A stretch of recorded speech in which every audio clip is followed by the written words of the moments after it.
Halo adik-adik, jumpa lagi bersama Kak Iman tentunya di Sahabat Belajar.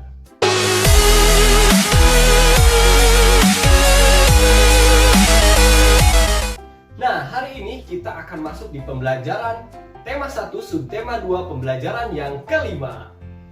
Nah, hari ini Kak Iman sedang melatih mengencangkan otot-otot yang terdapat pada tangan Kak Iman. Pas banget ini materinya, yaitu macam-macam otot pada manusia.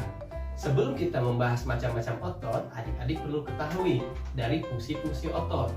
Fungsi otot yang pertama yaitu untuk menjalankan kerja atau perintah, seperti untuk berjalan, berlari, mengangkat.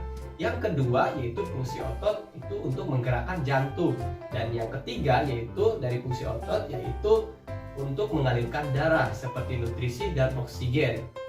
Nah, sekarang kita masuk di macam-macam otot pada manusia. Macam-macam otot manusia itu terbagi menjadi 3 adik-adik. Yang pertama ada otot polos. Yang kedua ada otot lurik. Yang ketiga ada namanya otot jantung.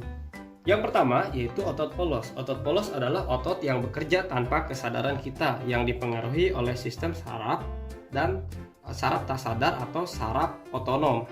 Otot polos dibentuk oleh sel-sel yang berbentuk gelondong, di mana kedua ujungnya runcing dan mempunyai satu inti sel. Nah, ciri-ciri otot polos yaitu waktu kontraksi antara 3 sampai 180 detik.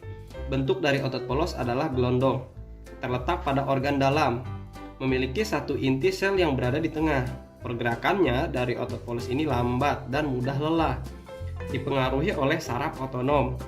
Otot polos biasanya berada pada bagian usus, saluran peredaran darah, dan otot di saluran kemih.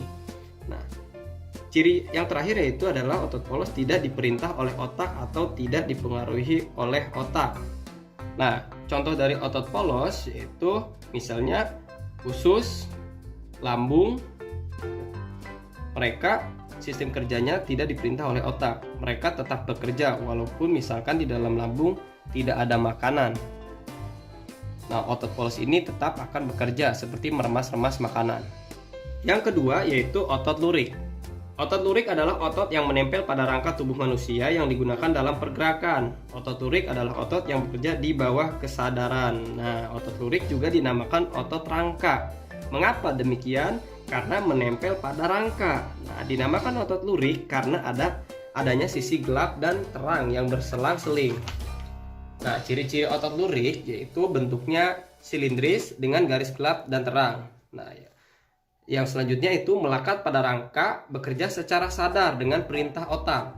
Cepat dan mudah lelah, bentuk yang panjang dan memiliki banyak inti sel atau multisel. Mempunyai pigmen mioglobin. Dan yang terakhir adalah inti sel yang berada di tepi. Nah, untuk yang terakhir kita masuk di otot jantung. Otot jantung adalah otot yang bekerja secara terus-menerus tanpa istirahat atau berhenti. Otot jantung merupakan perpaduan antara otot lurik dan otot polos karena adanya persamaan yang ada pada otot jantung, misalnya memiliki sisi gelap terang dan inti sel yang berada di tengah. Otot jantung berfungsi dalam memompa darah ke seluruh tubuh. Otot jantung bekerja di bawah kesadaran manusia. Syaraf yang mempengaruhi otot jantung adalah syaraf simpatik dan parasimpatik. Ciri-ciri dari otot jantung, yang pertama, otot jantung berbentuk silindris, memiliki percabangan. Otot jantung terletak pada jantung, memiliki satu inti sel yang berada di tengah, bekerja tanpa kesadaran manusia, bekerja terus-menerus dan tidak membutuhkan istirahat. Baiklah, demikianlah pembelajaran di pembelajaran 5 tentang macam-macam otot. Dan apabila ada kesalahan atau kekurangan dalam penyampaian, Kak Iman mohon maaf. Dan semoga video ini bermanfaat. Dan jangan lupa untuk share dan ajak teman-teman kalian untuk bergabung di channel Sahabat Belajar. Sampai jumpa.